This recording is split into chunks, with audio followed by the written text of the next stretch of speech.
Good morning and welcome to our first official day at the Gateway Conference. This is our second year, but our first day of the actual conference. Yesterday was the night of worship that they just have at Gateway, but a lot of the conference people go to it. So yeah, we went to that. I have a vlog up of that. It just went live. And we are up and ready and about to go to breakfast at the hotel. This is what I am wearing today. We got the ironing board out, Manny ironed, but I have these shoes on that I got from Dirt Cheap for $3. They're like those Gucci, like basically fake Gucci shoes, but I really love these and they're so comfortable. And this outfit is from Target. But yeah, ready for a good day. I put this on so I don't forget to wear it. Has our schedule on the back. Your worship last night was so good. Yeah, it was great. Got some coffee.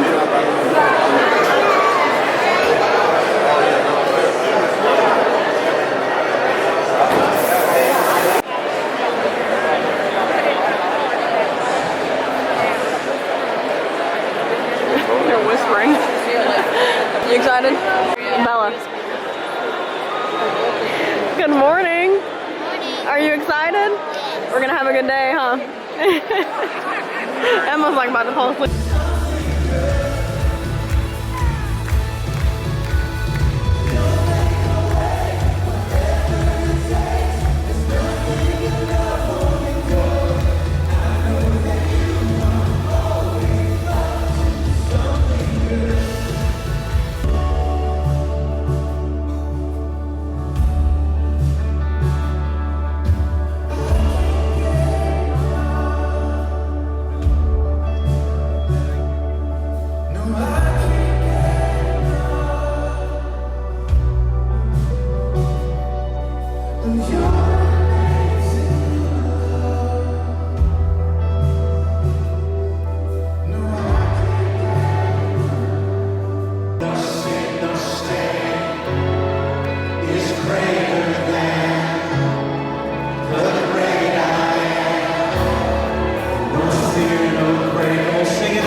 Let every man remain in his place. Let no human go out of his place on the seventh day. So the people rested on the seventh day. Now, why did God do this? Obviously, because he doesn't want us to have any fun. No, obviously because he does want us to enjoy this life. And he wants you to enjoy ministry.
Smart putting that in that bag.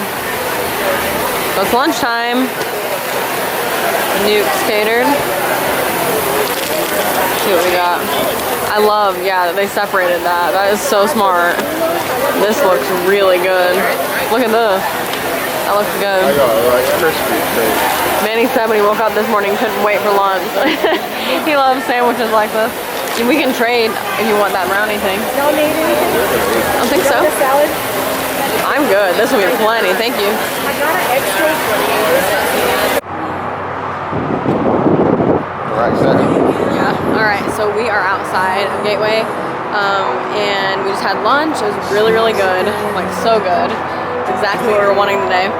And so now we're just outside of Gateway. We have a little break, a pretty good length of a break. So we're just gonna kind of hang out and wait for our next session. Our next one's gonna be a worship team session. I'm not sure which one we're gonna go to. For those, we get to kind of pick where we go. So anyway, we're just outside here.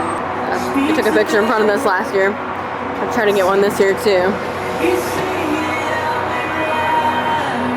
They have all these tents out here. They have like sessions in there and stuff. So it's such a cool campus. It's like being on a college campus, like a really nice one. They have water over there.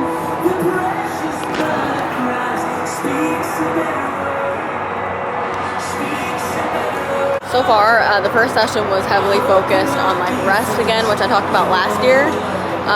That they talked about a lot. It was a common theme. The next session, the first one was with Robert Morris. Second was Jimmy Evans, and that was about baptism. And now we go to our like breakout sessions where you can pick leadership or like more worship focused, which is what we're doing. They have these speakers outside, which seems like a little thing, but it's actually so cool because when you get here, like you automatically hear worship music playing, and like when you're outside, it's so nice. I love just hanging out here. I could like stay here. Sitting out here in these chairs.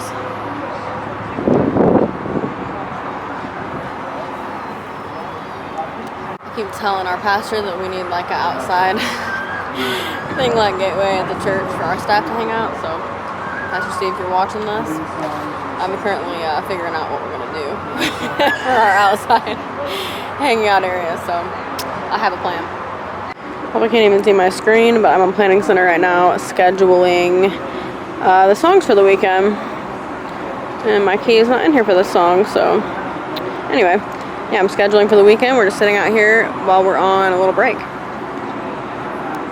Or sing. That makes sense.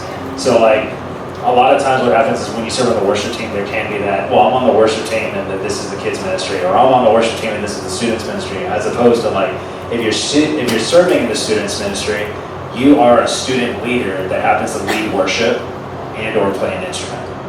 So a part of that is when I heard someone say this one time, when we use Planning Center as an example. So when we clicked accept for serving on the weekend or for a student service, when we're clicking accept, we're not clicking accept to say, hey, I'm clicking accept to lead these 4 songs. I'm not clicking accept for that 22 worship set. I'm saying for this amount of time that this service is taking place, I am devoting my time to serve this ministry. Completely different mindset. And that's a standard across the board. So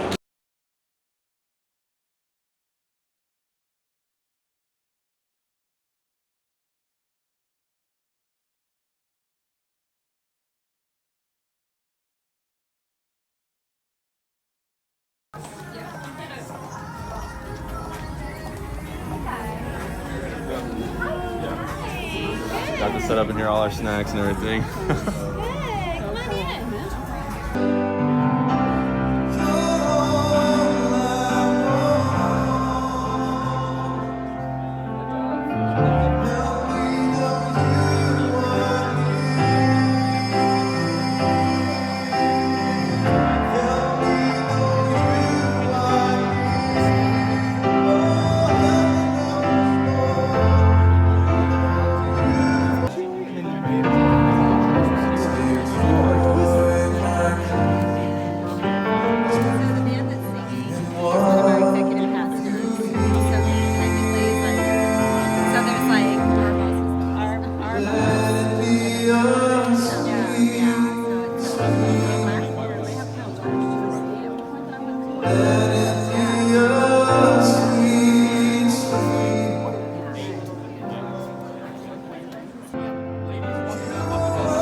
explain to anybody how cool this is.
Gateway Conference.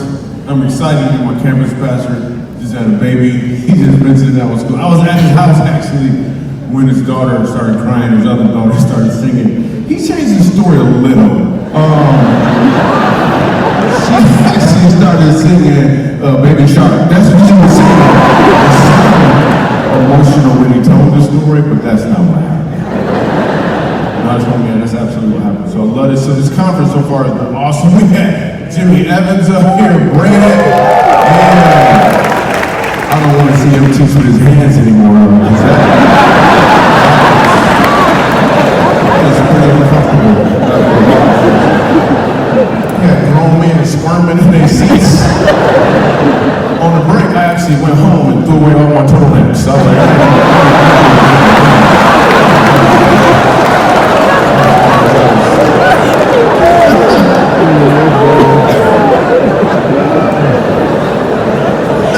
If you don't know what I'm talking about, you missed it. I'm sorry.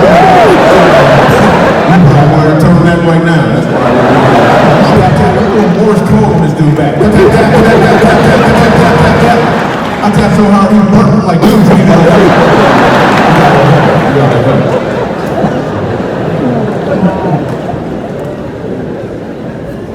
Another rule we have around hugging is all men know this, but we never talked about it before. Left hand under, right hand over. Tap out, release. I'm completely right, fellas, right? Left hand under, right hand over. You know how you know this? Fellas, you ever have a dude go under? You can't go under. Now I gotta go over. now we slow dancing. That's what we're doing. Like a boss, baby, like a boss.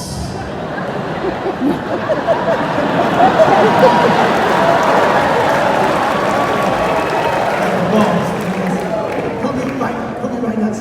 Because they did that. I kid you not, I'm not making this up. They actually did this. This really happened. There was the Ark of the Covenant, and they carried the Ark of the Covenant, and they placed it right next to it. But I think you missed it. So they didn't drag the Ark. They didn't pull the Ark on the floor and drag it. They carried the Ark. Because even the enemies respect the glory. Did you get that? When you carry glory, you shouldn't tolerate disrespect.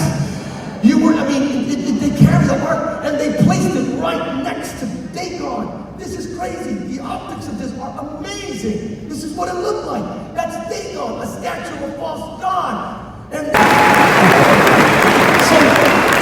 here's Simon. So it's John Smith, and he goes underneath, and he's under the lake for 50 minutes. He comes out, it's a frozen lake outside the outskirts of St. Louis, Missouri, in the month of January. The lake is flowing out, they're not giving to it, he's playing with his friends. He goes under, and how is this connected to the message? We'll get there in a second. But the boy's under, and they pull him out, and then 45 more minutes, he's dead over an hour. So you stood next to your neighbor. And tell them the story, please. Tell them the story. Get a call that no parent ever wants, that you just pulled your son out of the lake and he doesn't have a heartbeat, can you come to the hospital? And they were getting ready to call time of death. In fact, there was a young man that was sitting next to my son who was going to fill out the death certificate. He was asking me questions. You don't fill out a death certificate for someone that isn't dead. And so the doctor told me that I could go up and speak to him. So I walked up to him, and I knew when I saw him that I had to do something. Times were desperate. It was time to get in touch with God. And it had been 3 weeks that we'd been studying Bess Moore's Bible study, Believing God. And we would learn to speak life. And that life was, I believe God is who He says He is. I can do what God can do, so what He says He can do, and I believe in God. And it was time to put that into practice. And so I had heard this my whole entire life. The Holy Spirit that raised Christ Jesus from the dead. I thought to myself, God, you're either who you say you are or you're not. And I've always seen you to be who you say you are. So I reached down and I got a hold of his feet. He's been dead for over an hour. Yes, he's been dead for over an hour. And I got a hold of his feet and I said, Holy Spirit. And I said it so loud. Now stop for a second. The reporter said, because I can't even visualize you doing this, I'm gonna be honest. The article said, Mom prays at such a loud volume, so loudly, that he didn't say emergency room. He said everyone in the emergency floor heard her prayer. Woman, you yelled. Yes. I was yelling at God. I wanted to make sure He heard me. And I said, Holy Spirit, please come back and bring my son back to me. And the charge nurse said that when I prayed that prayer, something so powerful moved up her body that was pushing her and the gentleman that was doing CPR away from the table. So the nurse was doing CPR. So not 5 minutes later, not 4 minutes later. Okay, so we are back at the hotel. I tried to record this clip a minute ago, and I said that we were home. Like, we don't live at this hotel. So we're back at the hotel. I keep saying home, though. That's what I always do when I go on a trip. I always feel like I'm at home. Like, I got back home. But anyway, so my hair's wild. I've been on the bed, like, FaceTiming my mom. It's been a little while since we've been back. But, so anyway, today was amazing. It was very hot. So I've been sweating. I've had a day. I've been up since 6 o'clock this morning. It's 10, almost 10:30. But anyway, today was unbelievable. I told you guys in yesterday's vlog that, Gateway, if you missed it, go back and watch it, but Gateway Church actually gave Manny and I free tickets to get in this year because I vlogged last year. They found it, and apparently they liked it, which is very sweet, and they gave us free tickets, emailed us and gave us free tickets for it. And so this year they reached back out. Crazy, I talked about in the end of the last vlog, reached back out saying, you know, that they wanted to have like a little interview with us. And honestly, going into it, I kind of thought it was just going to be like, it was with their social media team, so I thought it was just going to be, you know, probably like Instagram story real quick, you know, or something like that. I didn't know what it would be, but I thought it was going to be just like a quick thing. Ended up, we met with some of their event, you know, different coordinators and things like that, and they ended up showing us, you know, the whole backstage area. We got to see like the social media room and like all this different stuff. They were so incredibly good to us. They took us into their filming room, and it's like a little TV studio. Gateway does everything well. I've said that so many times, but it's like a TV studio. Took pictures of that, and it was such a fun experience. And we also had, which, you know, was included, but we had some videos of like we walked into like a social media room, and we got to go to their rehearsal time, kind of like their little rehearsal before the night.